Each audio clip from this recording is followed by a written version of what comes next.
I forget there's a countdown now. Um, do you want to start talking about your awesome new resources? Yeah, sure. I will share my screen so that I can show y'all that I created a website. If you go to jaredvan.com/scc, you'll be able to see that I made this website on mastering the standard acceleration chart. And it'll teach you what the standard acceleration chart is, how to use it. If you go to core concepts, it'll talk about all the different things about it, chart basics, acceleration, balance, and level, and key discoveries. You'll learn about the pinpoint pluses, which we use instead of an operational definition. It'll teach you how to read the chart. It'll teach you some of my eight measurement issues that I have with the way that non-standard line graphs work and the way that education, special education, and applied behavior analysis measure behavior data. It goes through motor movement, inner behavior, and academics. And then I have some practice exercises so that people can really get some opportunities to see something like, what's the frequency of this? And then you could say, oh, that's 1 per minute. And it'll say, yeah. And then you can go to the next question. And if you get it wrong, it'll say, not quite. And then, give you feedback. To talk about estimating acceleration, the record floor, and observation time. And then I also made it so that you can chart your own data. So you could just enter, like, let's say if you had a count on today's date of 1 per 1 minute, it'll accurately count it on the chart. So, a really awesome resource for individuals to make it easy, free, and simple to learn about the standard acceleration chart and precision teaching. I also am working on a few things for like community so that if people want to ask questions or whatever, and then also feedback forms if you have positive feedback questions, feature requests, and bug reports. One of the things that I'm still working on is so that you can save your charted data. I'm always iterating and working on improving the website. I just created it, but I really hope people will use it because I really want people to learn how to use the standard acceleration chart. And what I've learned is one of the barriers is that a lot of people don't know where to start. It may seem difficult. The response effort is high. So this is an easy entry level. It does not replace individuals who teach how to use the standard acceleration chart or precision teaching, but it's a good basic entry level way to get started for people who don't have chart parents or access to trainings or don't know any trainings. I would say if you want to get a training, look up Amy Evans. She is great and she's doing ongoing trainings all the time. I would look her up on Facebook and look at her training on precision teaching, and she's amazing. I don't do trainings and she does, and I think that can take it further. But this right now is just like kind of step 1A. Yeah, I love it. And like it's a really good if you're a self starter, because like you and I were both taught by people who Hmm. did the applied practice, and so this is a really good way to kind of get your feet wet, so they say. But I love it personally. I walked through it and I thought it was awesome. But Thank yeah, it you. can be overwhelming at first, and people get really intimidated for reasons that seem silly once you like actually get into it and learn it and realize how cool it can actually be. So Yep. I, as a Yep. precision teacher, support this. Thank you. Thank you. Thank you. Labor of love. And I was gonna say one more thing, but it left my mind. But it's okay. Just I hope that people at least try it out, click around, especially if you've always thought that it was really difficult to learn about precision teaching and the standard acceleration chart, and hopefully it'll just make that much easier. Right? Absolutely love it, and we'll make sure that it goes on the resources spreadsheet Perfect. as well because Yeah, and on YouTube in the description below. yes, I will make Yeah. sure to include that in the description too. Okay, let me shift over then. Okay, so it's also Black History Month.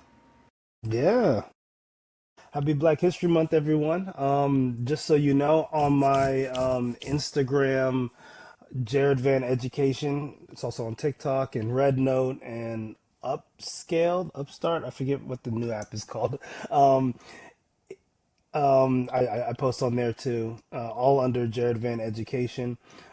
I do the Black History Month minute, where for 1 minute, sometimes a little bit longer, I tell of some facts or some history about Black people, Black history, and I think it's important. The reason why I do it is because when I was going to school, I went to a lot of predominantly white schools. I'm from San Mateo, California, so it's a white area, and I was often the only black kid in my class or sometimes the black kid in my school. And my parents were aware that the teachers were probably not going to give complete black history lessons to the rest of the class. So they would come in and they would teach lessons on black history to the entire class. And then from them, my younger brother started doing little black history facts on his story. And then I was like, well, let me take it a step further and do Black History Month minutes on my Instagram, TikTok, Rednote,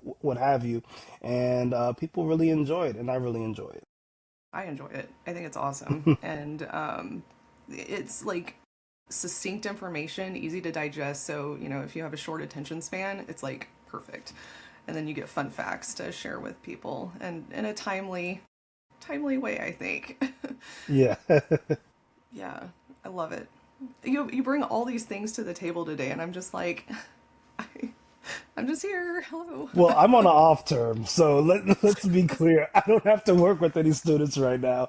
I have Oh my time, god. and I've been making use of that time in a It's great totally, way. totally my excuse. Like, I'm productive. I watch reruns of Teen Mom all the time. It's fine. It's fine.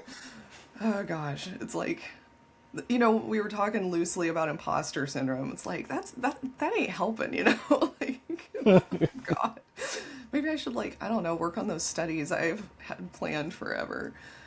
Oh, My the God, life of an academic.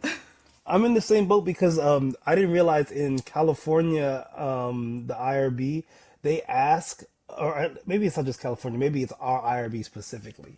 They ask what is the area that you're going to do your study, who should they contact, and all that stuff when you're filling out the IRB. Whereas before, it was complete your IRB, and then the people are going to ask for, did you complete the IRB? Can we get a copy of the email of the completion of IRB? And I'm like, they can't ask for that now because I can't complete my IRB until I tell them where I'm going. So it's such a weird thing now to me. Huh. I didn't realize that. It, I haven't come across any of that, but Yeah, yeah. In the IRB that I was just filling out, it was like, oh, what is the site location and who should we contact? And I'm like, well, I mean, we generally will, like, upload a letter that hmm, basically says, "Hey, you can complete your research here," and then, like, the IRB will just verify that it's signed and all that. But it's never like a, "We're gonna do a checkup on this," and like, wow. well, we'll see. I mean, I'm just filling it out for the first time now for the IRB at this university. So we'll see how It's that not goes. it's not as intrusive, I will say. I've worked with some that are more relaxed, and then I've Hmm, worked with some that are more intense, and hmm. that's a new one. I haven't heard that, so And IRB, for those who don't know, is the Internal Review Board. yeah, That's good call. yeah, that's what we have to do as scientists that protect the participants so that they can make sure that our research practices are not only valid and reliable, but they're also safe and we're not harming individuals. We're also providing consent and assent to the individuals that we're working with and describing in full what we expect to do, what the expected potential outcomes, both desirable and undesirable, are, and all of things in between. And important to also add, love the description. Animal IRB is different than human IRB. And so, sometimes, I get students who are like, I want to do an animal study. It's like, well, we're at an institution that does human IRB. So we can't really do that. So, and as a vegan, I love to throw that out there too, because Hmm. animal rights are important too. So, but thank you for that, because I always forget. Oh yeah, acronyms. I should probably write Yeah. those down. But yeah, IRBs can vary. You know, it can be site specific. It can also be with, generally, it's associated with academic institutions. But I do know that there are some organizations that do research that have their own IRBs. So Yeah. it's just an internal review sort of situation. Not as gatekeepy as journals. So just Yeah. Oh my God. just to Did I mention some talk like about me gatekeeping. getting rejected last week from a journal? I did we talked about a lot last week, and last week We was kind of did. a rough week. So I'm struggling Yeah. to remember last week. I Well, I feel got a like desk rejection. you might have glossed. I think you did actually touch on it, Okay. but I Okay. don't think Cool. you gave a lot of info. So if you have more context, that's welcome. Well, I mean, it's just a desk rejection from a journal that doesn't typically do group design, that does group design and doesn't do single case. So I do single case, we do single case, which is where you have one participant, maybe multiple participants, but they serve as both the baseline and intervention, and you measure the change across that. They do group design where you have one group that gets the intervention and one group that doesn't, and then you compare the results. So that was like all of their reasons for rejecting desk rejection is where they like don't even send it to the editors to edit it and give feedback or whatever. All the reasons were kind of bogus, and it was like, okay, well, that's fine. I'll go to a different journal. Yeah, and there will be a home for it. And that's what I tell every Yeah, student. It's like, hey, you know, if you don't see this going into Java, which come on, what does? Then at that point, we can find other places that would be excited to have this, and then you don't have to go through exactly. all of that gatekeeping. So there will be a home for a study. The thing is, you have to be persistent. You have to be annoying. You have Yep. to be stubborn, Yeah. because that's what we talk about as the degree. That is what we talk about publishing and completing research Mm-hmm. and defending and doing all that. All of it is just persistence Yeah. and being able to Yeah. hang Now it's coming back to me. We did talk a little bit about this. Okay. Okay. a Okay. little My bit, bad. but like we just glossed over it. And it's still a fresh Yeah. wound, so you are welcome Yeah. to I'm bring that still back up. salty. Like that is, but that's valid, and that's, it's like you're damned if you do, you're damned if you don't. And so like Hmm. if you took it to like an ABA journal, they would probably be like, well, this isn't ABA enough. I don't know, Hmm. like just whatever, Yeah. insert generic excuse here. And then if you Hmm. take it outside of ABA, well, why didn't you do a group design? So it's like I don't know what you Yeah. want from me. Like Exactly. so frustrating. But Yeah. yeah, I digress. Like, I should definitely be working on some of those studies. And but I did get a student through dissertation defense yesterday. So I had a student successfully, not officially yet until the revisions are made on the manuscript, but become Of doctor course. informally Yeah. yesterday. So that's always an amazing feeling. So I Congrats to guess I them. did It do really is. something. Yeah. I didn't make a We're website, but I PhD did do something. makers. We're doctor makers now. So Doctor makers. I love that. The Doctor yeah. Maker Factory. Yeah. And kind of getting on that part of feedback, I think that you had some Great thing that you segue. wanted to talk about. Yeah. Love it. About defensiveness maybe and feedback. Yeah. So, just general defensive behavior right now seems to be happening a lot. And there's like the sensitivity of the political climate. There's the toxicity of social media, which is always there, always present, and people feeling brave behind their monitors and their keyboards. And then there's also the context of feedback delivery, not only in like criticisms of myself as an instructor when I get like my Evals. evals. Thank you. I was like, there's a word. Where's the word? When I get my evals back, and when others probably also get their evals back, but also when we're giving feedback to students, especially about research or about like, you know, where you might not have earned points on an assignment or whatever. And so defensive behavior tends to kind of seep into all these different areas, and I feel like I'm just kind of surrounded by it right now. So I thought it might be good to kind of talk about the different ways that it looks, how we can work through it, you know, reiterate that you and I in the positions we are not here to make you feel bad. That's a big one. Yeah. So yeah, I just thought that might be good. I think it's great because one of the biggest things, like, so for students that are in a PhD program, as I just was. One of the biggest things you learn is how to take feedback. And when I say how to take feedback, what I really mean is how to even look at feedback. Because a lot of times when you're getting messages back from your advisors, you're going to, or your chairs or whatever, you're going to get a lot of feedback and then you have to look at it. And it's going to be your paper marked up with all types of, this is change this. What you need to do this here. Why is this here? Fix this. This is okay. Do this differently. You know what I mean? I try to throw those So in there. This looks yeah, great. as do That looks I. Especially when I really do be feeling like this was great, like awesome. Yeah, right, keep right. this. You know what I mean? Keep Same. doing that. Expand on it even. But it's just hard sometimes when you start off to look at it. Like I would take weeks sometimes to even open feedback from my advisor, and I had to learn how to reward myself for just reward the behavior of just looking at the feedback. And then it became a thing where it's like, okay, well, let's just look at it real quick and then just sit with it. And then it's like, let's look at it and then accept the small things that I could do right now, like accept changes or whatever, make a small tweak, you know, and that's a process that takes time because we know people work hard on the work that they send to us.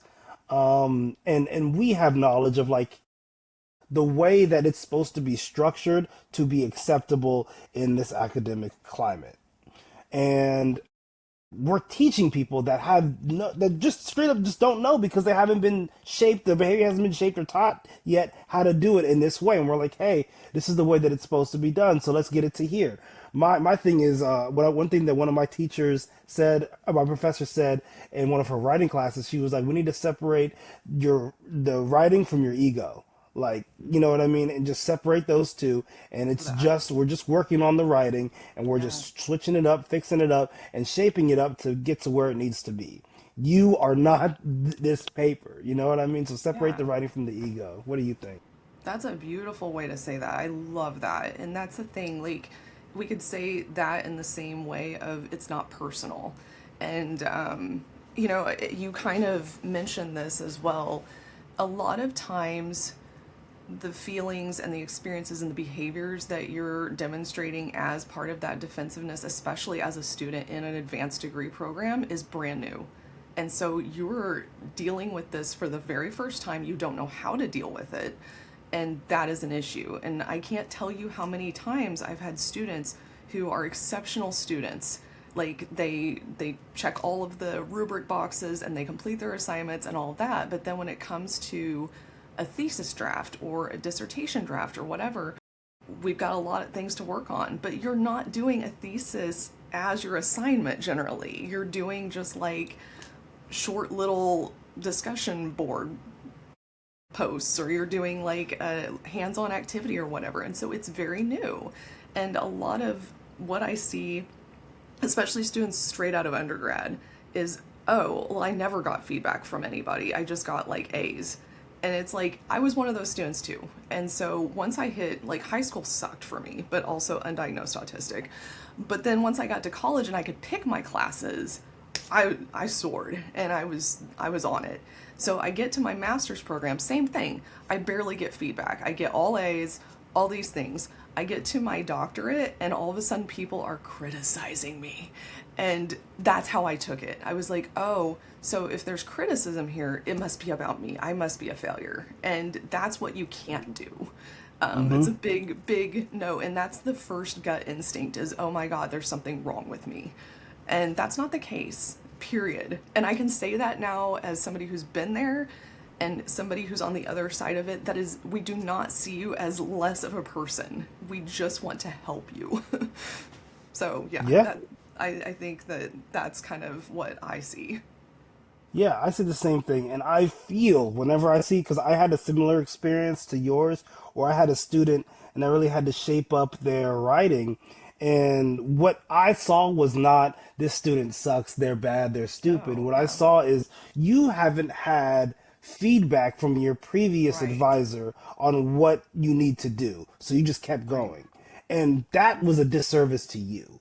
And Hmm. now I'm coming in with a whole lot of feedback, and you feel Right. like you don't know what you're doing. You feel like you're frustrated and annoyed, and you feel like you're stupid, and it's like, no, you just haven't had the support that was required for us to be able, for you to be able to succeed and do this Right. properly.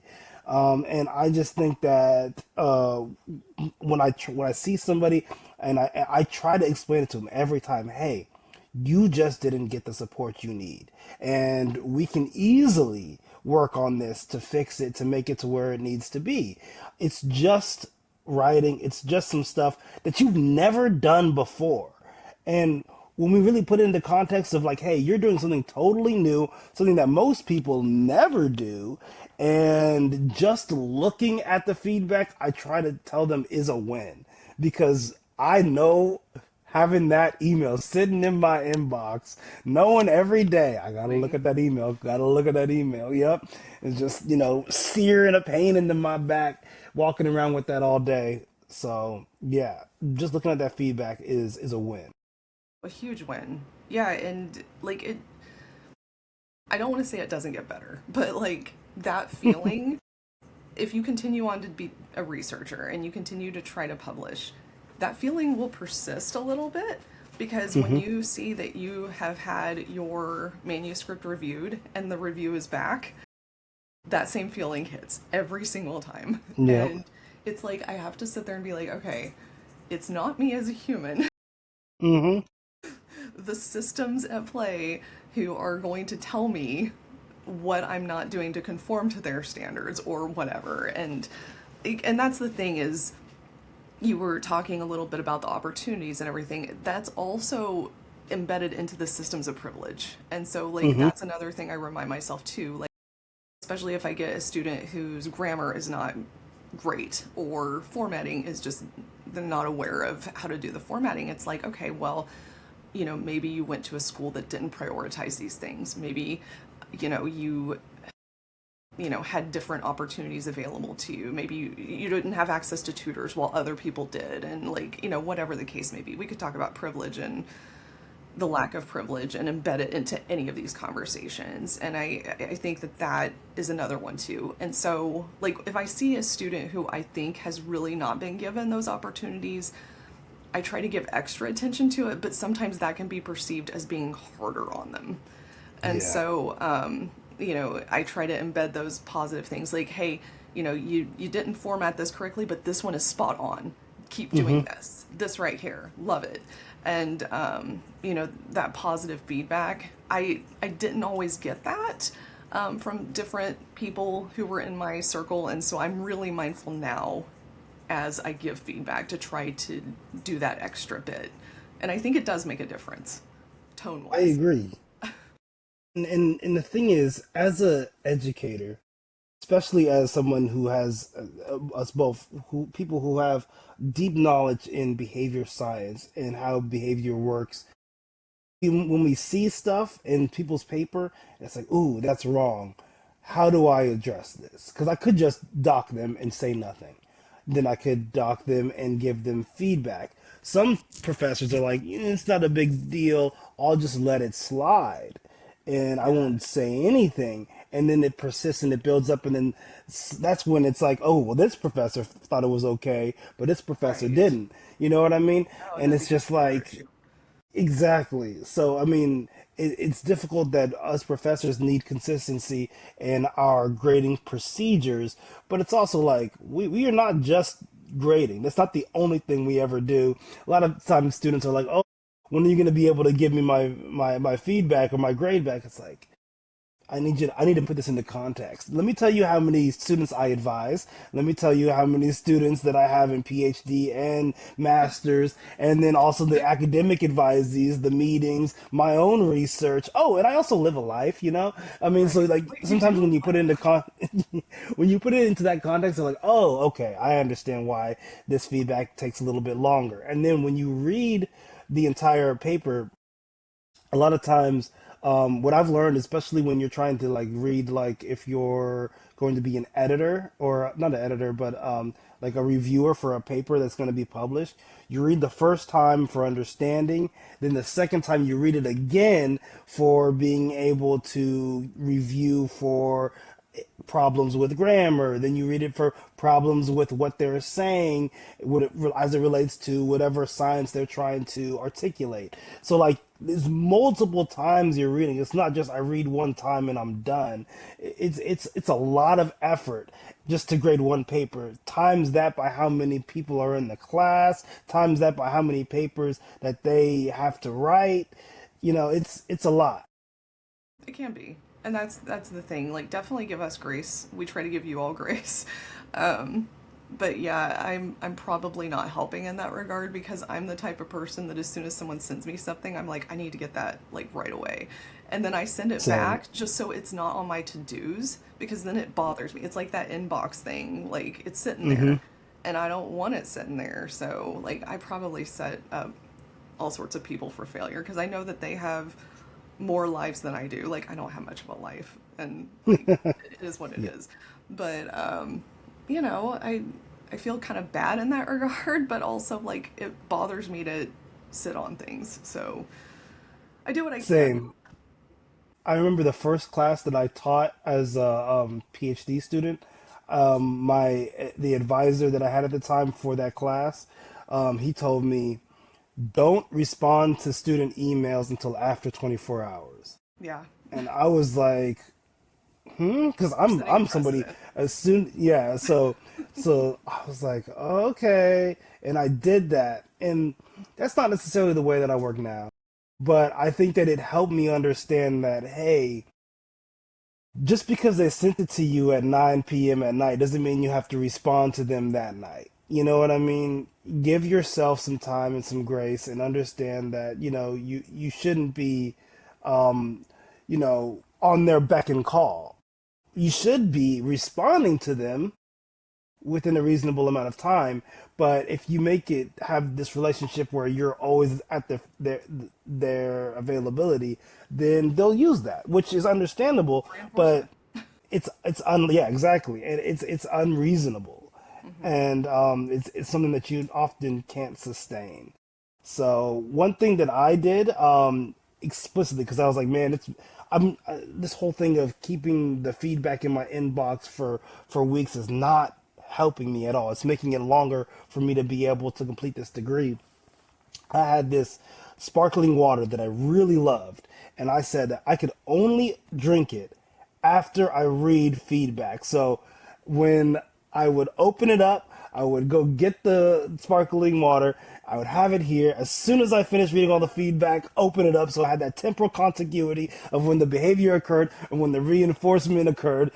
And that really helped. And to this day, if I'm having trouble, I go get that sparkling water and I use it because I make sure I don't drink it, except for when that kind of situation is happening. But now I've been able to I just open up like, I'll be laying in bed So and get funny. reviewer feedback, and I'll be like, oh, let's see what they said. Yeah. Let's see. And it's almost like it became like Pavlov's bell and the salivating. It's like, you know what sounds good right now? One of those sparkling waters, you know? Yeah, Oh, I should go get one. Pop that exactly, open. exactly. That's amazing. I love that you dodge what the name of it was. Like, Oh yeah, no, I forget. oh, I don't even know it if I can wasn't get it here. intentional. Yeah, yeah. I don't know if I can get it here in California, Oh, because I was in Pennsylvania at the time. So now I don't need it. You know what I mean? At the time I needed it, and I haven't needed it anymore. Like when I saw my desk rejection, I knew from the way that they started the email that I had gotten rejected. So I was just like, all right. And I didn't really look at why. I'm like, whatever. And then I finally looked at why later, because I was like, it doesn't really matter why. And then I looked at why and I'm like, oh, so it is some BS. Okay. At yeah. least in my It's a opinion. I little bit. understand maybe for their No. journal they didn't. It's like, oh, we don't do single subject, basically. And then my co-author, who was my previous PhD advisor, he looked at it too, and he was like, "Oh yeah, those are some BS reasons." But I was like, I do want to add some stuff, not related to what they said, but some other stuff that I do want to add to it due to some new publications. And he was like, "Yeah, I think that's a great idea. So no rush, figure it out, and then we'll keep going." And I was like, "Cool, Yeah. cool." So is that like the most ridiculous reason you've had for a rejection so far? No, I had one. I don't know if this was ridiculous because this was my first paper that I ever tried to get published. I did a systematic literature review, and they were like, "This is not a systematic literature review." But it was on precision teaching articles, and I was like, "Do you know anything about precision teaching?" Because sometimes it's like people that don't Hmm. know anything about PT trying to give feedback on a paper about PT, and it's like, Right. I don't think that Yeah, you're understanding what's going on here. So, how it's about great. you? My most ridiculous one, well, there's probably like two of them. So one of them, I was trying to get my Donald Trump tweet study published, and I took it to like three or four different journals, and everyone was like, "Well, it's politics. We don't want to touch it." And I was just like, "But it's like it was written as non-biased as it could possibly be. Like it was literally just using data that were publicly available, um, written in a way that was just like, hey, this is what we see. Take with that information what you will." Hmm. And but people didn't want to touch it because, oh well, it's a political figure. It must be political, and we can't. So there was that. It's like, did you even read it? No. Okay, well, whatever. And then the most recent ridiculous one, which I submitted with one of my very good friends and someone I collaborate with all the time, Al Elfers. We submitted a it was like a survey study, and what we did was we kind of analyzed autistic representation within autism service delivery. So basically, like how many people in leadership identify as autistic and are telling you how to work with autistic kids, which is something that both Al and I are very passionate about. We submitted it, and it was basically like, this talks about ABA negatively. This talks about us in a bad light. The tone here is just really inappropriate. And like, literally calling out a tone, which to two autistic authors were like, what does that even mean? How can a paper have a tone? And so, like, Hmm. we're still, like, we still joke about that. And this was like a long time ago, probably like a year or so ago. But yeah, we still kind of joke about, is the tone of your paper okay? Like, what the hell does that even mean? But yeah, and how dare we say something negative about ABA? How dare we talk negatively? It wasn't us, it was our survey respondents. Yeah, It was not yeah. us. We were reporting on the data. Which is But so important but to it's get also out so there. cult like. Like, why this cult of ABA? Like, how dare we Yeah. criticize it? Like, Oh, but it's a yeah. science. It deserves criticism. Absolutely.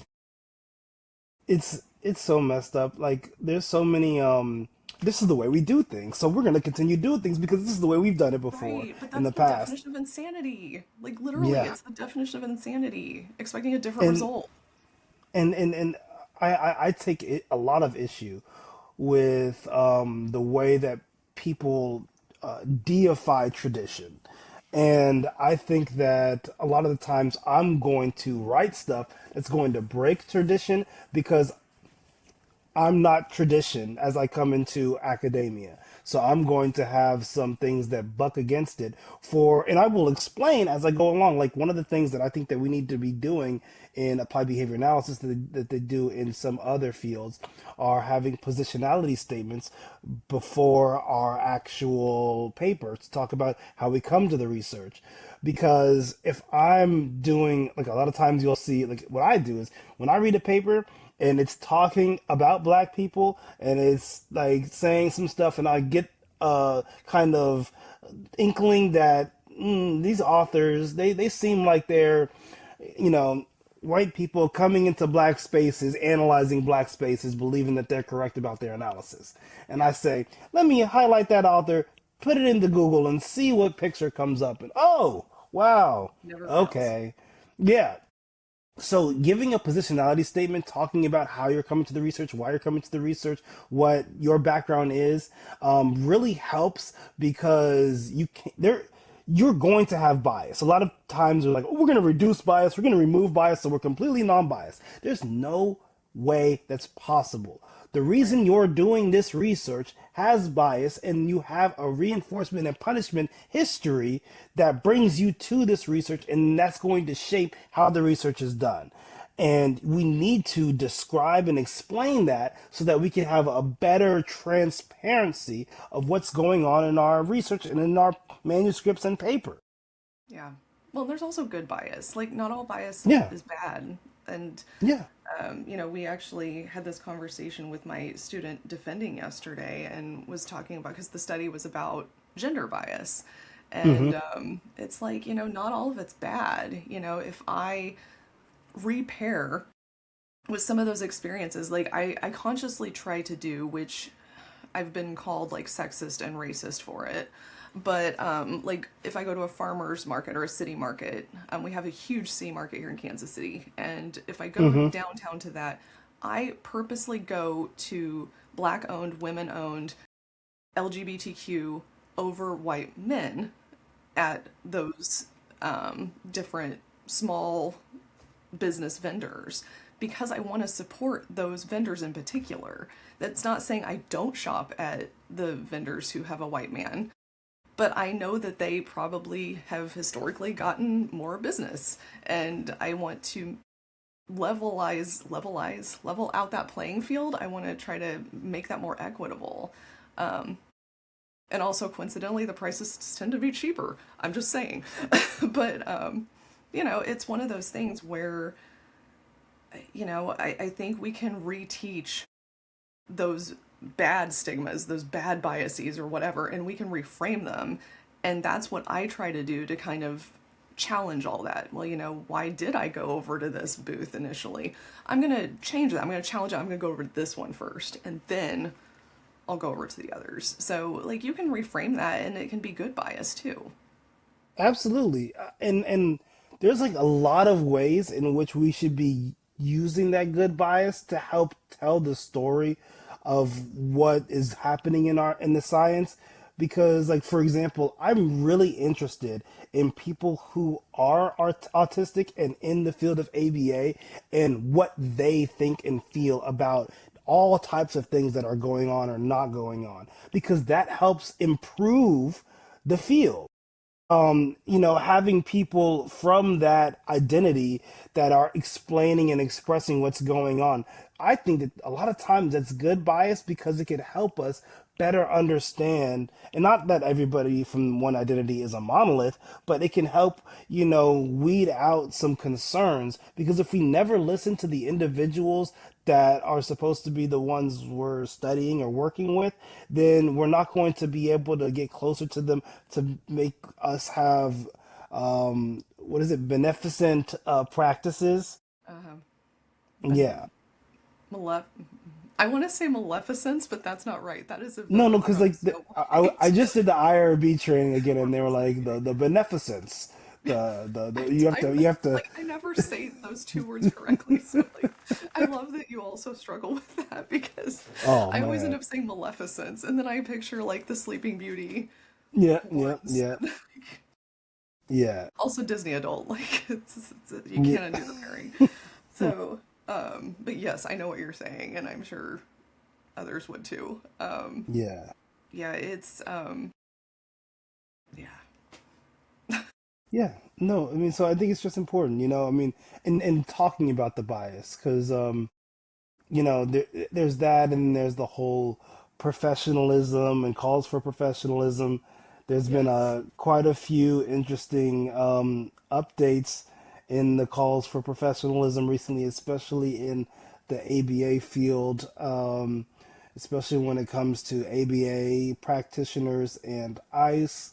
And Oh it's God, just right. really interesting, yeah, how all that kind of comes back, and that's why I really feel I need to write this paper about, professionalism, and how calls for it are often dog whistles to, white Eurocentric standards that have traditionally benefited a certain identity of individuals. I'm noticing also that the ones who are crying to be more professional are of a certain demographic. Yeah. it's And it's just very telling. It's like, oh, you're yeah, scared. You're scared. We're all yeah. coming for you. And interestingly enough, a recent one in ABA was not that demographic. Oh, Um, really? they is there a chat? Okay, There I is a don't chat think feature that. Yeah, I wanna send it to you. because I may need that for Niraba purposes. Yeah, I'm just gonna text it to you.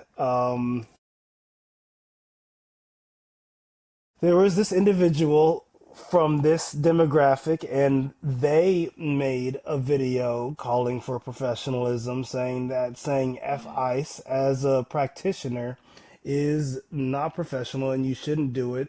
And what if they are somebody that likes ICE or whatever? I don't know. So But it was that's just very, interesting. yeah. So I think that it was a I made a video. I didn't like making it specifically at them because I thought that I didn't want to give them the attention. I didn't want to. I didn't want to go specifically at them because there were a lot of people that agreed with them. So, or maybe not a lot, but a few people that agree with them, and some people that went directly at them as well. And I appreciate those videos. I, I just know that like the way that I could do it is like, hey, you're allowed to be a professional and say FIs.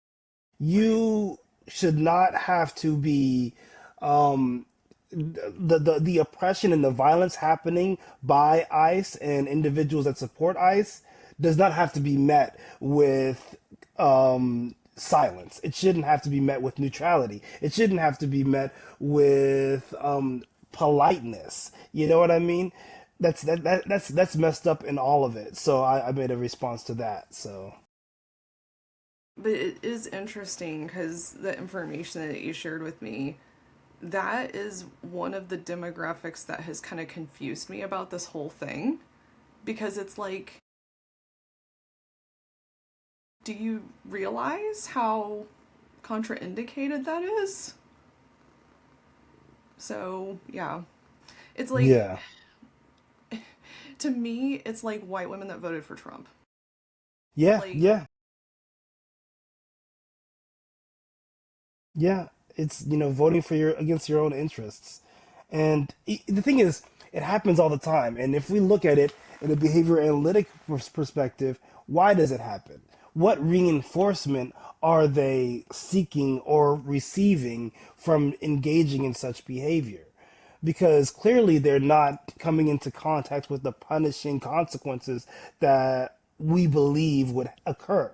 So there is something that they're either attempting to achieve or are achieving through these behaviors. A lot of times it's, that right wing grifter who is like, if I went to be, if I changed all of my content right now and decided to become a right wing oh my gosh. speaking person that was in this body, I could make a lot of money. I could quit my That's job and just wild. do that, you know? But that makes sense because that's what people want from that. Oh my Exactly. They gosh. want to say, oh, this person agrees with us and they're black, Right. You're you tokenized then. know?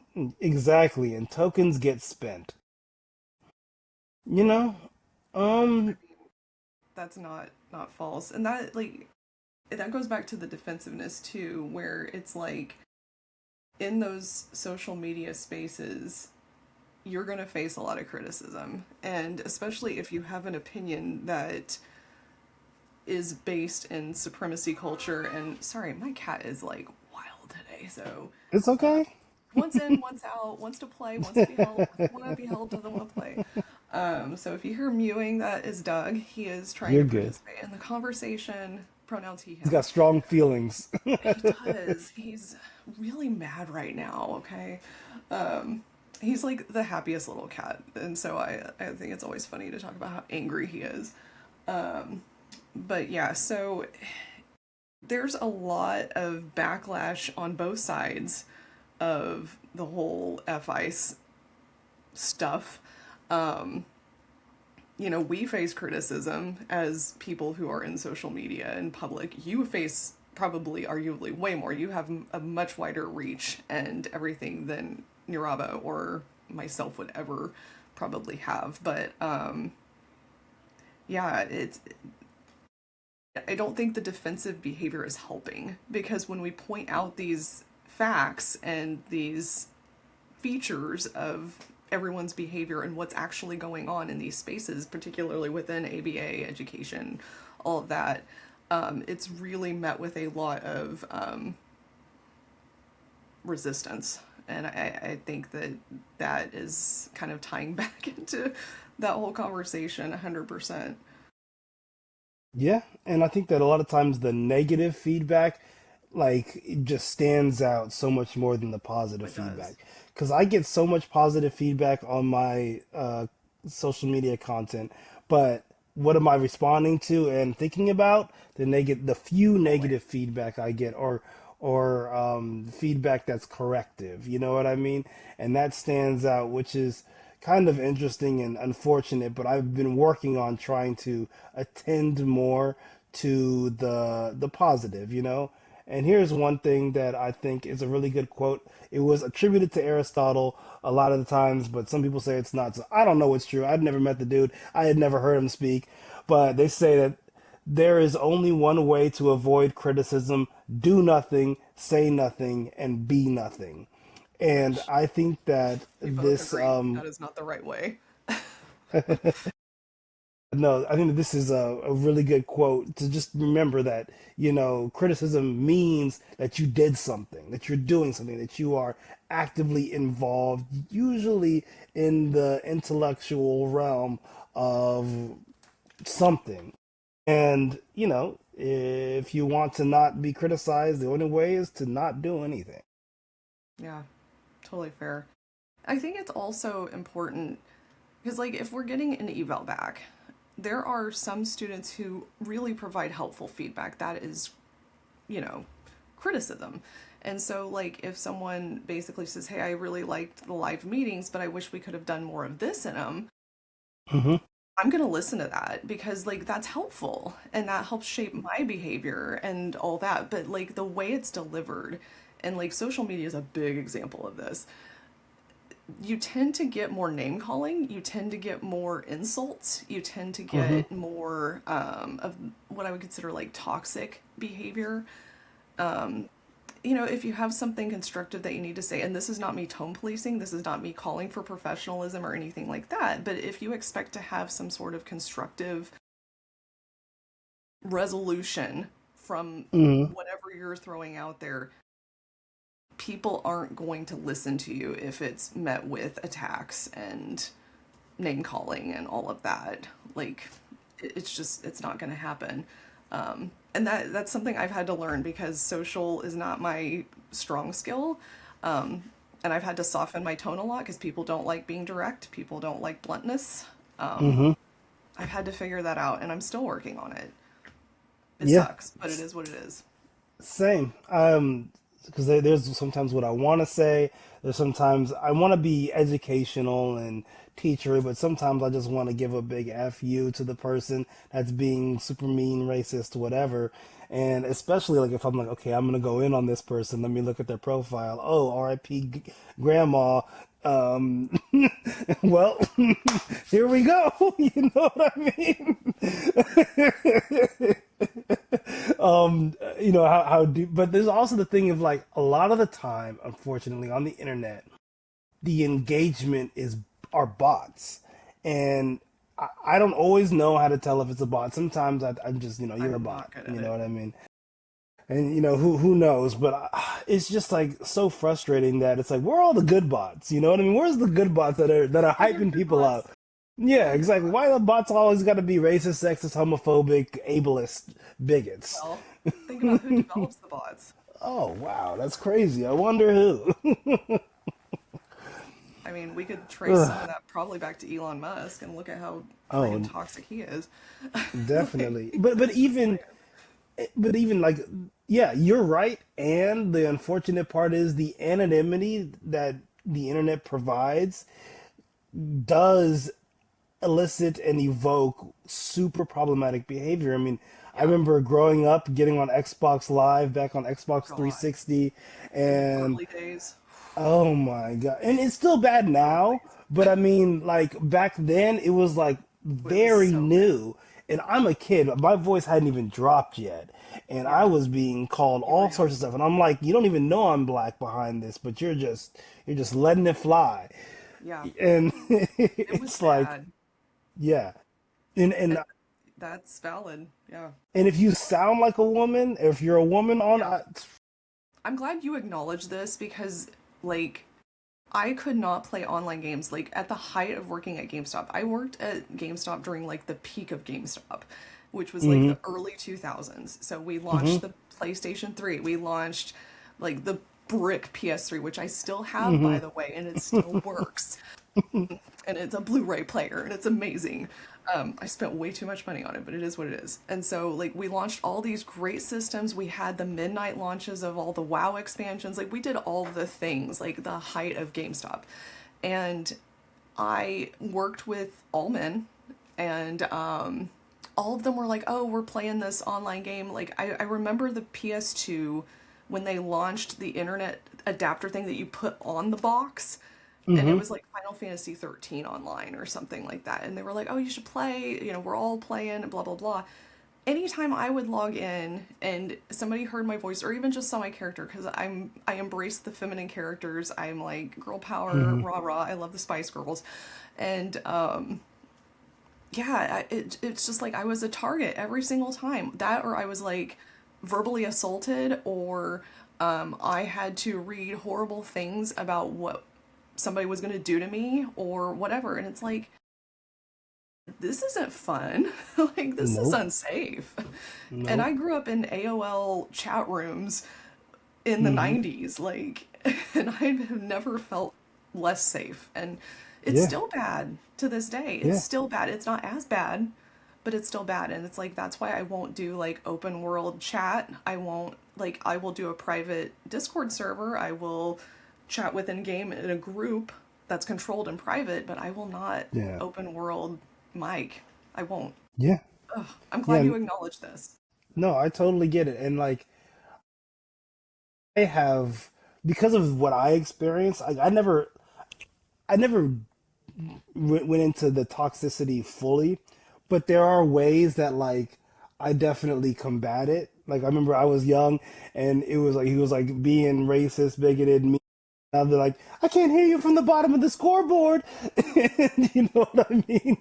It's just like, you know what I mean? I got all the time on my hands. I'm a kid. Of course I'm good at this Right. game, you know? And then like now I, I sometimes do though enjoy just getting into shouting matches with Mm. people at the end of like Call of Duty games, and it's Oh just like, yeah. oh no, no, no, no, you're camping, stop throwing noob tubes, like that. I feel like is so okay. That's like That's different. your, that's yeah, that's different. But if It's it's not like personal. exactly, like you know, so it's just really interesting how gaming has evolved like that, and how in a lot of spaces it hasn't.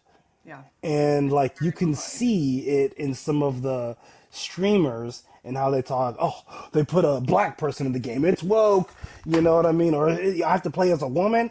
It's like, oh my god, like do you know how Yeah. many times I had to play as a white man, and that's just you know, oh, Right. it's expected. Oh, I can't change my gender or hair color or skin color or anything. Yeah. Wow. That's One of my yeah, biggest and like gripes. yeah, Yeah. and like now, black people were like there are basically only three haircuts the black person can get. I noticed this Bald, too.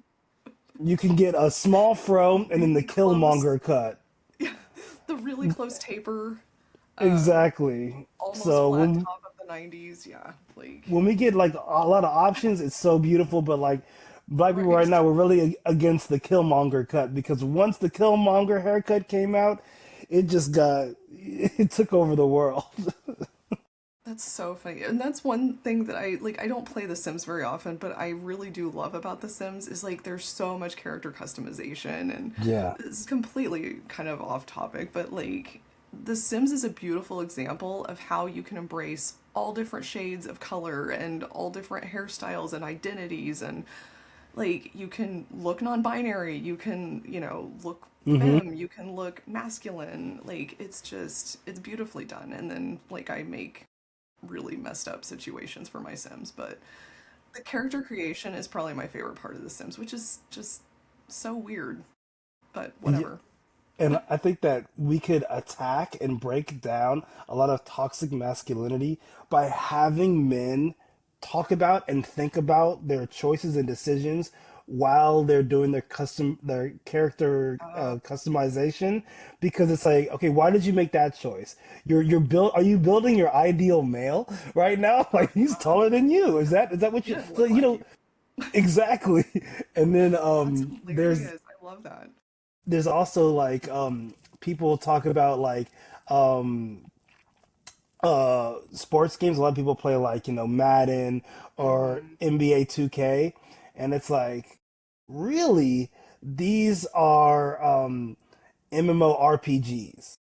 Because if you really think about it, you're creating a character, you're going through a campaign, and then you're trying to level up your character throughout it. It's an MMORPG, massively Wow. multiplayer online role I playing didn't game. realize If that. you really think about, and then like guys will be like, "Oh no, no, it's not. No, it's a sports game." It's like, well, let's break it down a little bit. You got a character. They start with low stats. As That's you such a build perfect impression, stats, by the you way. try. Thank you. You try to build them up. So I mean, it's like a lot of times I've noticed as a man, I don't think through a lot of the things that's going on, things I'm doing. I'm kind of just doing, and it seems like I'm doing it with such confidence. Well, if I never have to think about it, it's easy to Yeah. not have to worry about, imposter syndrome or what have you. But having men really like engage in like metacognition of like, let's think about what we're thinking Yeah. about. Let's think about these decisions. Why are you choosing this? And all of these things, I think it could be really beneficial to kind of break down some of the toxic masculinity, hyper masculinity, problematic stuff that occurs, because then they're like thinking like and engaging with what's going on. Self-reflection is huge. And I'm so rigid. I didn't realize that the sports games now are basically structured MMO RPG Hmm. style. Because like the last sports games I played were like NBA Jam in like Super Nintendo format and like Ken Griffey Jr. presents Major League Baseball. And Hmm. like those were the height of my Sports Illustrated for Kids days, which I did subscribe to for a little bit. I wasn't good at sports, but I Hmm. knew a lot about 90s sports for some reason. I think I Hmm. was trying to like impress my father who didn't want a daughter, he wanted a son. Hmm. Anyway, I digress. Um, but yeah, like in NBA Jam, like you couldn't make your own character. You just had to pick one of the pre-selected. So I was always like Penny Hardaway, and I Hmm. was, Hmm. I was like, I really like Penny Hardaway. I'm gonna be Penny Hardaway. Hmm. Just random. The '90s Orlando Magic were amazing. Yeah, Just a lot throwing of that people out love. there. Yeah, Like no, a that's lot of one thing people I love. do know. Yeah, and it's just funny how these things happen, and I think that if we had more intentional discussions about these things, we could Yeah. really help break down some understandings, beliefs, ideas, and concerns. Yeah. Because, Well, you choosing know, act. yeah, yeah, 100%. I mean, it sounds like you're doing the work, but that would be a really interesting study. Let's just add that to the list, you know? yeah, yeah. Put it Add it to on the there. list. Add it to the list. Do a mindfulness study about like gender identity or personal reflection as far as like video game character creation. That Yeah, would be because one thing, think about yeah, that. one thing that really interests me is the straight men who continuously select to customize a character as a woman. I Sometimes see they that a lot say, too. "Oh, I just want to look at a pretty body." I'm like, let's dissect that. Let's break Yeah. that down. But it's okay if that's not the case. Like, Exactly. that's okay. We just want you to kind of like figure out who you are. Yeah. But that Because I happens a mean, there's a lot. lot of that. Yeah, and Yeah. I didn't realize It, that. And I never play as a male character unless I have to. mm-hmm. And I Mm-hmm. always make my character look like me as much as I can because I'm like, it's Same. me in the game. So, but Same. I'm also literal. So that Yeah. makes sense. That tracks. But like my spouse was saying that too. He's like, yeah, there's a lot of dudes that play women characters. And so if you're with a woman character like in Fallout 76 like I play, Mm-hmm. that may be a dude. So, Yeah. you may not feel safe with that person. And Yeah. it's like, oh my God, I didn't realize how prevalent it is, but you're spot on. It is. First time I experienced that, like to a high degree, was in WoW, World of Yeah, Warcraft, because that's, that had yep, such kind of that's what he cites. deeper character customization. And now I see a lot in. I don't play it that much. Actually, I don't play it at all right now. In the last like year or so, but in Call of Duty, like you'll Mhm. see dudes walking around as Nicki Minaj or something. And I can only imagine in Oh God. Fortnite. I wish I don't play Fortnite, but I can only imagine. Like it happens so much, and it's so interesting. And I would like to really like kind of get into the psychology of that. Like, you know, That's let's fascinating. I have an agree. open conversation of what you're feeling. What are you thinking? What's going on up there? Let's get into la cabeza. I kind of want to